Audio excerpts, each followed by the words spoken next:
বন্ধুরা নমস্কার। আজকে আমি করব আলুর দম আর মিঠা পোলোয়া। দেখুন কিভাবে কি করি, দেখলে ভালো লাগবে। কড়াই বসিয়ে দিয়েছি, তেলও দিয়ে দিয়েছি, তেল গরম হয়ে গেছে। আলুটা দিয়ে দেবো।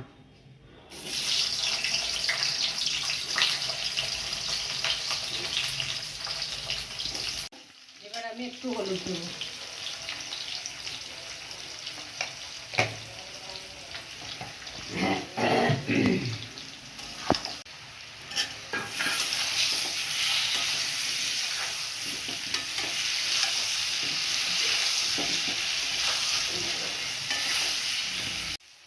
আলু ভেজে নিয়েছি সুন্দর করে, এবার তুলে নেবো আলুটা।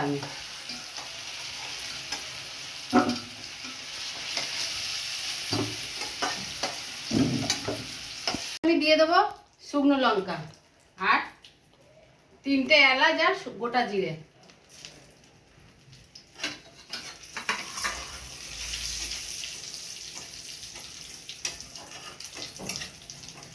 এবার আমি দিয়ে দেবো মশলা পেস্ট করে নিয়েছি। আর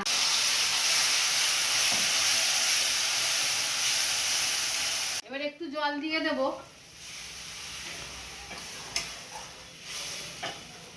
এবার হলুদ দিয়ে দেবো। আলু ভাজার সময় একটু হলুদ দিয়েছি, আর একটু হলুদ দিয়ে দেবো। আর কাশ্মীরি লঙ্কার গুঁড়ো, কাঁচা লঙ্কা যেহেতু পেস্ট করে দিয়েছি।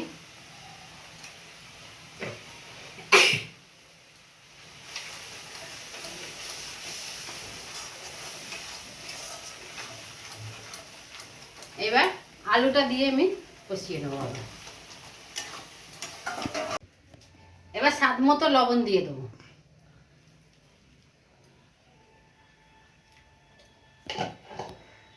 আর একটু টক দই আর একটু কাজু বাদাম বাটা দিয়ে দেবো।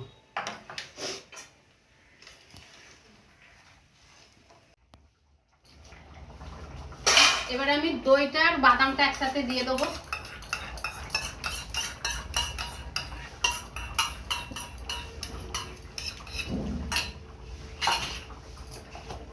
আর একদম একটু চিনি দেবো।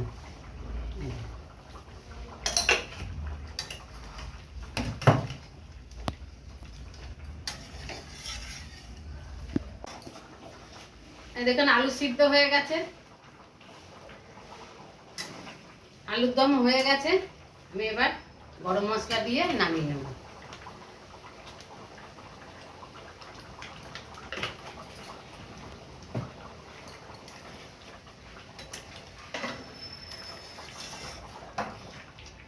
একটু ঝোল ঝোল রাখছি, আলুতে টেনে নেবে।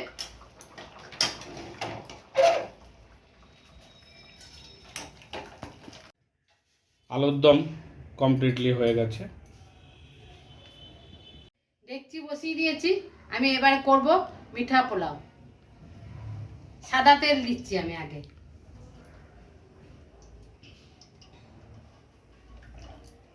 অল্প সাদা তেল দিলাম। এই তেলে আমি দিয়ে দেবো কাজু, কিশমিশ, লবঙ্গ, দারচিনি। আগে লবঙ্গ দারচিনিটা দিয়ে দেবো।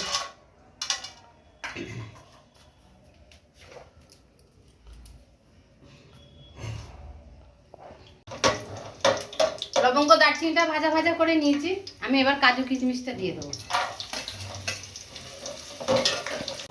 কাজু কিশমিশটা ভাজা ভাজা করে নিয়েছি। এবার এই যে বাসমতি চাল ভিজিয়ে রেখেছি, আমি এই চালটা দিয়ে দেবো।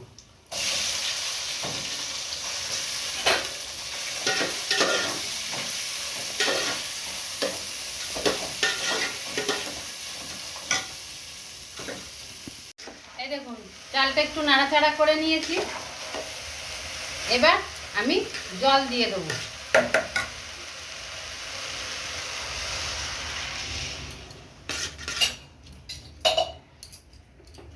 জল দেব, একটু চিনি দিয়ে দেবো 1 চামচ। এই দেখুন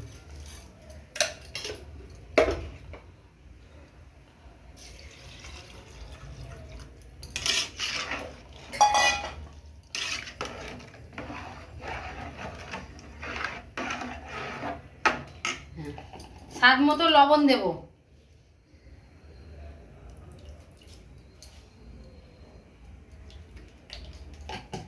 আর দিয়ে দেবো একটু কালার দেখুন ভিজিয়ে রেখেছি, এটা দিয়ে দেবো।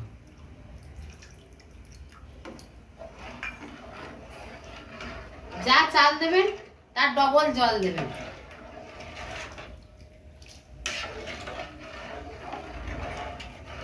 এবার আমি ঢাকা দিয়ে দেবো। এবার ঢাকাটা খুলে দেখবো।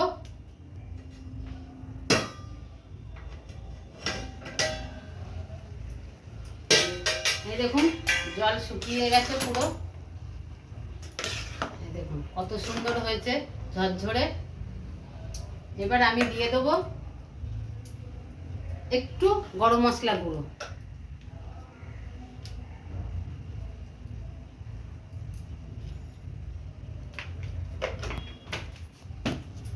আর এবার দিয়ে দেবো ঘি 2 চামচ। আপনারা চাইলে সম্পূর্ণটা ঘি দিয়েও করতে পারেন, সাদা তেল না দিয়ে, কিন্তু সাদা তেল দিয়ে করলে একটু ভালো লাগে, আর একদম বেশি ঘি দিয়ে করলে ঘি ঘি হয়ে যায়।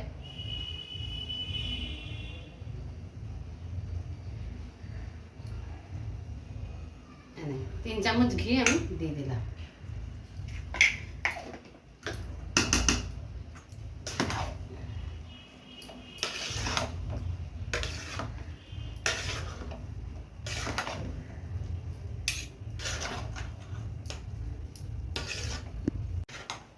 এই দেখুন হয়ে গেছে আমার মিঠা পোলাও, একদম পুরো ঝুরঝুরি। এই যে গরমটা আছে একদম ঢাকা দিয়ে দিলে পরে একদম ঝুরঝুরি হয়ে যাবে।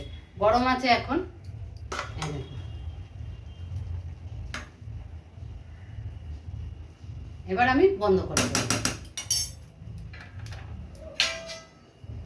বন্ধুরা, মিঠা পোলাও, আলুর দম আর স্যালাড এইভাবে করে খাবেন, তাহলে খুব ভালো লাগবে।